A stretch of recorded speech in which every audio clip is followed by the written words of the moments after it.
सबसे पहले तो आप सबसे सॉरी कि वीडियो थोड़ा लेट होया। आपने अभी तक काला पानी से लेकर और न जाने कितने टाइप के सजा देखे और सुने होंगे। आज वीडियो में हम उस केस के बारे में बात करने वाले हैं जिसमें कि दोषी को एक बार नहीं बल्कि दो बार मौत की सजा सुनाई गई, और वो भी अलग अलग टाइप से। तो आखिर उसने ऐसा कौन सा क्राइम किया था जिसको कि उसको ऐसी सजा मिली? So let's know little bit more about today's case, जो है केनेथ एग्वेन स्मिथ के अराउंड।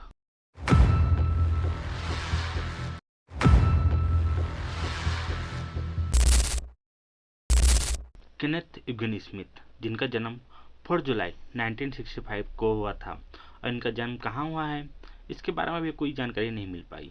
तो बात है 1988 की, जब केनेथ स्मिथ और उसके दो साथियों को एक महिला की हत्या के केस में दोषी पाया गया।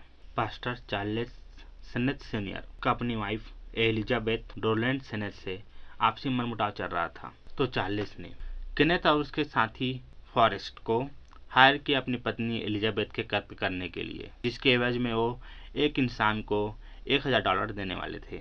तो अब आता है 18 मार्च 1988 का दिन, जब एलिजाबेथ अपने घर में कुछ फैटल इंजरीज के साथ पड़ी हुई मिलती है, जो कि अल्बर्ट काउंटी एल्बामा में स्थित है।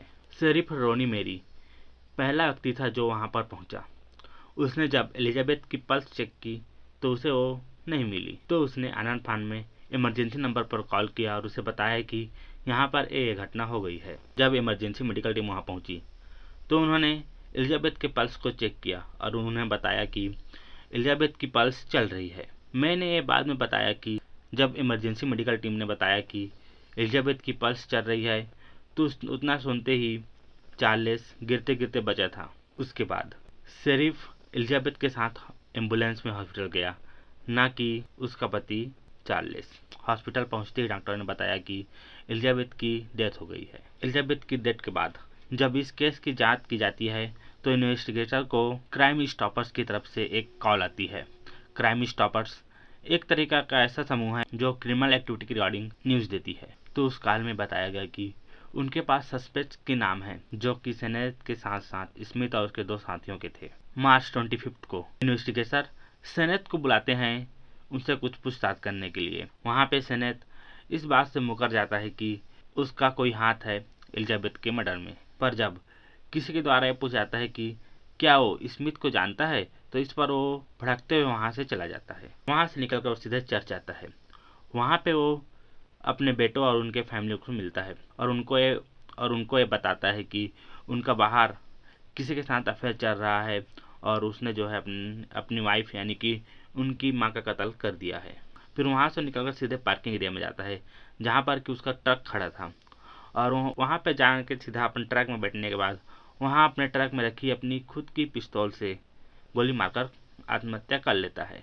सेनेथ की आत्महत्या के बाद पुलिस वालों ने स्मिथ और उसके साथियों पर केस चलाया। कोर्ट ने उन सबको दोषी पाया। कोर्ट ने उनके साथियों को उम्र कैद और स्मिथ को मौत की सजा सुनाई।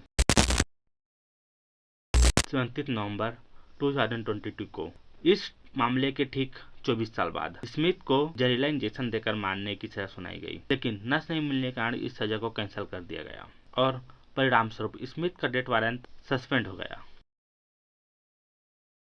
एक बार फिर अमेरिकी राज्य अल्बामा के प्रशासन द्वारा 25 जनवरी 2023 को इसके सेकेंड डेथ वारंट पर साइन किया गया, जिसमें लिखा था कि इसको नाइट्रोजन गैस देकर मारा जाए।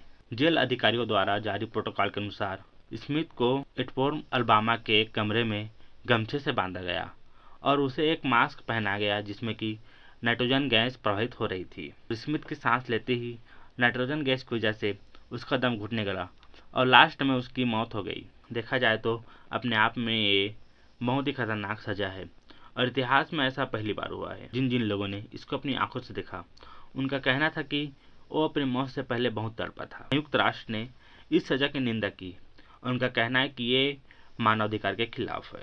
सो आपका क्या ओपिनियन है इस केस के रिगार्डिंग, हमें जरूर बताइएगा और नीचे आपको पिन कमेंट मिल जाएगा, तो उसमें आप रिप्लाई कर सकते हैं कि आपको और कौन कौन से केस पर वीडियो चाहिए। तो बस इस वीडियो में इतना ही, मिलते हैं नए वीडियो के साथ। तब तक के लिए बाय, टेक केयर, जय हिंद।